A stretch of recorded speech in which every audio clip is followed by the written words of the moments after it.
Nós estamos aqui com a Jéssica, aluna do terceiro período do curso de Direito. Jéssica, primeiramente eu gostaria de te agradecer por ter aceitado o nosso convite para vir gravar aqui esse vídeo. E agora eu vou te fazer algumas perguntas para o nosso trabalho sobre acessibilidade para deficientes visuais. Tudo bem? Tá ótimo. Vamos lá. Primeira pergunta é assim, no lugar onde você mora, há boas adaptações para deficientes visuais no espaço público? Se não, o que poderia ser melhorado na sua opinião?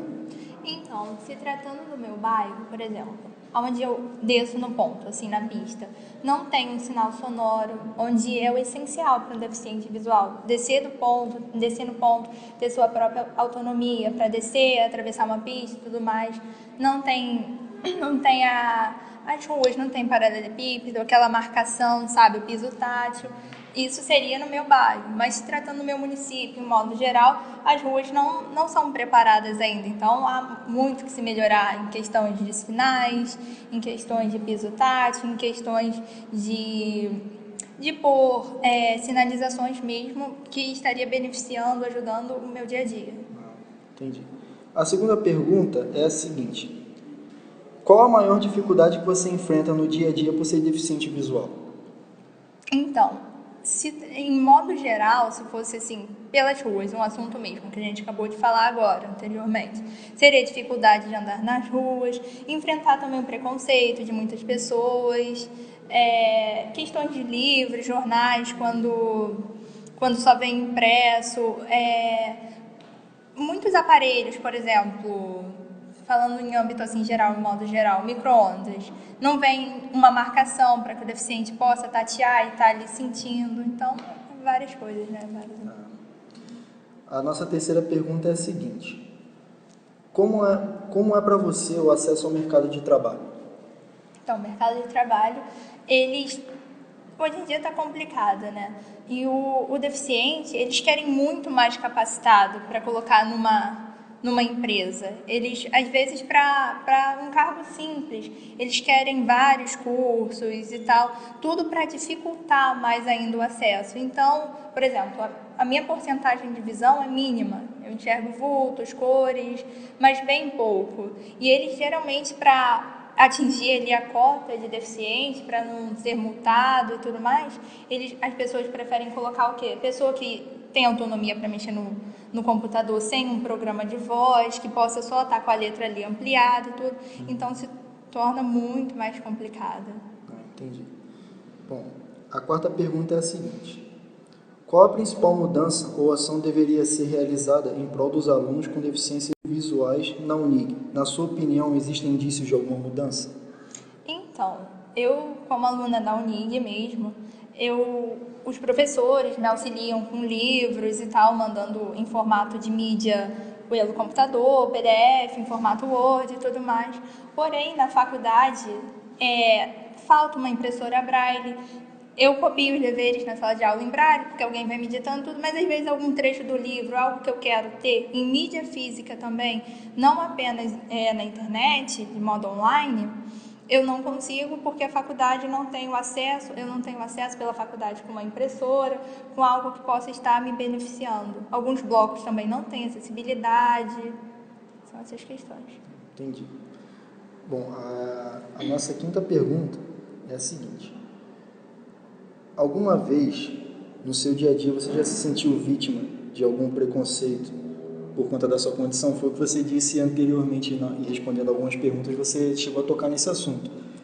Você poderia falar pra gente, mais ou menos, se você já sofreu algum tipo de preconceito? Isso já aconteceu várias vezes. É uma situação que acontece, sempre vem acontecendo. Uma que me marcou muito foi quando eu entrei numa escola, eu estava no primeiro ano, né, do ensino fundamental, com 7 anos. E nessa sala tinha mais 2 garotas que se matricularam, que não enxerga também. Nem conhecia elas, mas por coincidência parou tudo na mesma turma. E era uma turma só de crianças pequenininhas. Então, quando eu estava lá na sala de aula, que a professora entrou, que ela ainda não conhecia a turma, que ela se deparou com 3 crianças especiais na sala, ela se retirou e falou que com 3 alunos ali ela não tinha capacidade de dar aula. Nossa, então, complicado. foi algo que me marcou muito, mas acontecem outras coisas também. Entendi. Essa pergunta agora é sobre locomoção. Como é a sua locomoção no dia a dia? Então, eu utilizo a bengala para poder andar em lugares que eu não conheço e tudo. E, por exemplo, o ônibus, para mim pegar o ônibus. Eu peguei o ônibus e quero descer aqui na Unic, lá da minha casa. Eu tenho um GPS no meu celular que é próprio para quem não enxerga. Eu coloco lá o ponto que eu quero descer e ele vai me avisar tantos metros antes, 200 metros, para mim puxar o sinal e tal. E quando eu desço, eu utilizo a bengala mesmo para poder estar me locomovendo. Entendi. Hoje em dia a tecnologia ajuda bastante, né? Ajuda bastante. Agora a gente tem uma questão aqui, a nossa última questão, na verdade a penúltima questão, já tem uma questão que eu vou te perguntar que é relacionada mais ao nosso trabalho, que é uma pergunta que a gente colocou lá no trabalho escrito, e a gente gostaria que você respondesse também. Mas essa pergunta agora é uma pergunta que a gente vai precisar da sua opinião. A pergunta é a seguinte: como a sociedade enxerga o deficiente visual, na sua opinião? Então, na minha opinião, por passar por isso no dia a dia, ou a sociedade vai te colocar lá no alto, nossa, ela é incrível porque ela anda sozinha, que ela não enxerga, ela faz faculdade, e vai te tratar como se isso fosse algo anormal, como se não fosse normal, como se você estivesse fazendo algo excelente, sendo que não, eu sou normal como você, vou estudar como você, ter dificuldade, e outros vão te ver como coitadinho, ter pena, nunca consegue ter um padrão tipo, ela está estudando, está andando normal, fazendo as coisas como qualquer outra pessoa faz. Você acha que o vitimismo às vezes atrapalha um pouco, não da sua parte, mas da parte de outras pessoas? Porque, pelo que eu entendi, você se considera uma pessoa normal como qualquer outra, né? Então, ter curiosidade, perguntar, e às vezes falar, nossa, que legal, é normal, mas tem pessoas que fazem ao excesso, sabe? Aquilo de forma exagerada. Entendi. Como eu tinha falado anteriormente, na questão do nosso trabalho, nós colocamos uma questão sobre a locomoção autônoma do deficiente visual, ele conseguir se locomover nos meios urbanos de maneira independente. E aí a nossa resposta no trabalho foi sobre, a gente deu a ideia de colocar sinais sonoros, colocar placas em braille para ela poder saber qual é o nome da rua onde ela está, para não se perder no caminho, por exemplo. Eu quero chegar num local X, mas eu quero chegar lá de maneira autônoma, entendeu? Será que daqui andando para lá eu consigo encontrar formas acessíveis para chegar lá? Então, sinal sonoro eu acho que é algo muito válido, muito bom, que ajuda muito, porque, por exemplo, em lugares que não tem o sinal sonoro, sempre que eu for atravessar uma pista, eu vou ter que depender de uma outra pessoa para me atravessar. Nunca vou poder ter autonomia de ir sozinha.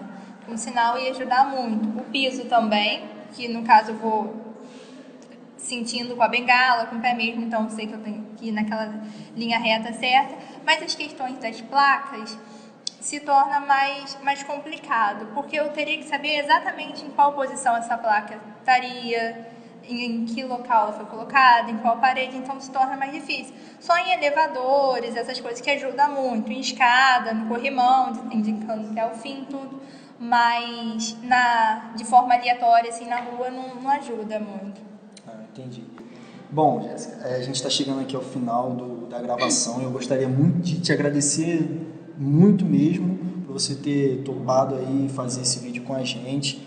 E em nome do nosso grupo ali, composto pelo Yuri, a Camila, a Giovana, a Fernanda, o Matheus e o Lucas e a Diana, nós gostaríamos muito de te agradecer por ter dado essa ajuda para a gente, por ter se disponibilizado a vir até aqui gravar. E eu espero que esse vídeo possa servir para os nossos colegas de sala, que esse vídeo vai passar na nossa sala no dia do trabalho, e que eles possam se conscientizar melhor e daqui para frente eles possam levar para a vida deles as coisas que você disse aqui e pensar com mais clareza, com coração nas pessoas que são deficientes visuais e que hoje em dia não tem uma acessibilidade assim tão viável. Foi ótimo gravar aqui com vocês. Tá, obrigado.